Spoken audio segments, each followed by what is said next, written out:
the sequel to Brawl Brothers. I mean, the prequel to Brawl Brothers. Brawl Brothers actually has 5 playable characters.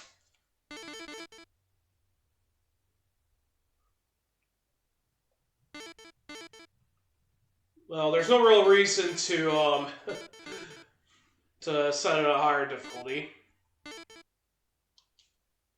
Anyway, I'm going to set up the controls like this.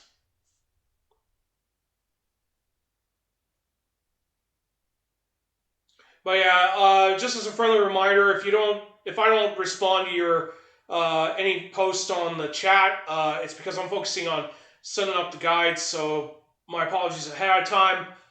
I just do want to get these guides out of the way. So I am going to create a restore point right here. And I'm going to do that for each of the characters. Thankfully, we don't have a time limit as to where we could select. Anyway, I'm going to start with Hack being the first character. Hack, aka Rick Norton, is the main protagonist of the Russian Beat series, or at least the prequel, Rival Turf and Brawl Brothers. He does make a reappearance in Russian Beat Shura, aka Peacekeepers, but he's more of a special character. He's actually the son of King Tark, aka Big Al, and he creates a gym after leaving the police force after the previous game. But unfortunately, Iceman decides to, aka Diner, decides to kidnap his trainees, and he invites a whole lot of martial artists to take part in the making of his gym. So, it's kind of hard for me to talk about Hack since I don't really use him a whole lot, but he's pretty much the well-balanced fighter here, and he's way loads better than he was in Rival Turf. I can put it right now. But anyway, he's pretty much useful. I usually use him on stage 3 where we do the rooftops. So anyway, let's get into battle. So this is his basic combo. Most characters usually have a chain attack that doesn't always hit every hit, so to say. And there's also a higher probability of missing there. But anyway, it does pretty darn good damage, and that's pretty good overall. So anyway, doing the throw either forward or back will give him a shoulder throw. If you get behind enemies, you'll be able to perform a backdrop. The damage varies, of course. Some of them will deal more damage, others will not deal a whole lot. So if you decide not to throw enemies, you can do this, and you can get some more damage off. A little bit by bit, that is.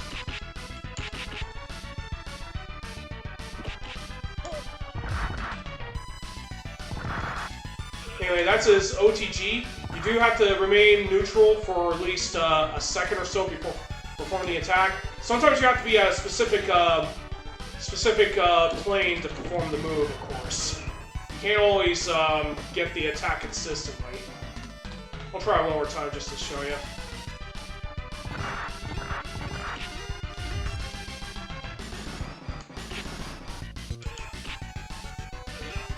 Yeah, unfortunately these enemies are too weak.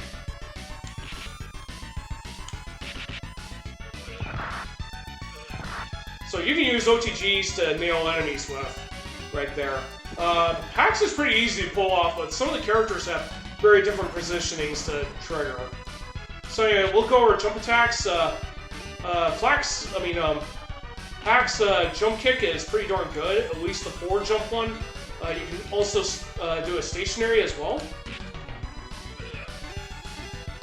They're pretty much self-explanatory for the most part. So, Hack and Slash have both unique attacks that they can perform, but the inputs have to be very precise. I'm doing the energy uppercut. You press attack and jump button together. That was the result of failing that one. Sometimes the presses have to be very precise. It does do pretty much moderate damage. It's pretty good overall. And this one's his dash attack. It does let him shoot over enemies when he does that. It does pretty decent damage. when you're in angry mode, you can perform this throw. This basically causes the enemy to slide all over the place. And I can't pick up the health up. But anyway, every character in this game does have a hyper throw that they can access without being in angry mode. I won't be going to directions. I would have to look offline for them. But his dash attack is pretty good. The problem is it just overshoots the enemies, and that's a big problem if you want to set up grouping tags. So I'm going to show you another attack. So this is a special when you perform it. And that's basically when he fires a lot of punches. It does pretty small damage, but they add up if the enemy doesn't break out of it or you get attacked.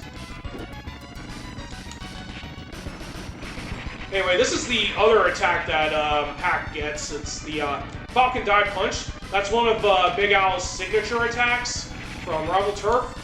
And of course, if you're familiar with the lore of the game, Hack / Norton is actually the son of Big Al / King Tark. So it's not surprising when he has those attacks. He also has the Fireball attack that can be accessed in Versus mode, but it's been bugged and it won't work. Plus, it has a very bizarre command to perform too. In fact, a lot of them got bugged out and dummied. I mean, they can still be accessed, but they do nothing. And Wendy's one attack kind of freezes the whole game.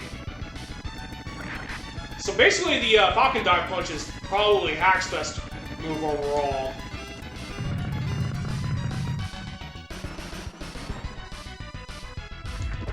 But technically, for the most part, Hack is just pretty darn good overall. It's a big change from what happened in Rival Turf. The energy uppercut's pretty easy to perform, and if you could consistently perform the Falcon Dive a whole lot, you could basically score huge damage with that move. We basically use Hack in Stage 3 for the first part, because Kazama does have a forward throw that lets him launch enemies, but Hack just has pretty good coverage with the shoulder throw, and we need to throw enemies into the pits to get rid of the enemies pretty quickly. But overall, his clone fight is pretty easy to do. I'll have a guide set up for that for another day for it. But anyway, I'm going to take a small break, and then I'm going to go ahead and resume on doing more guides. So hang tight. I will be right back. I'm going to get me some water and rest my throat for a bit, and then we'll resume.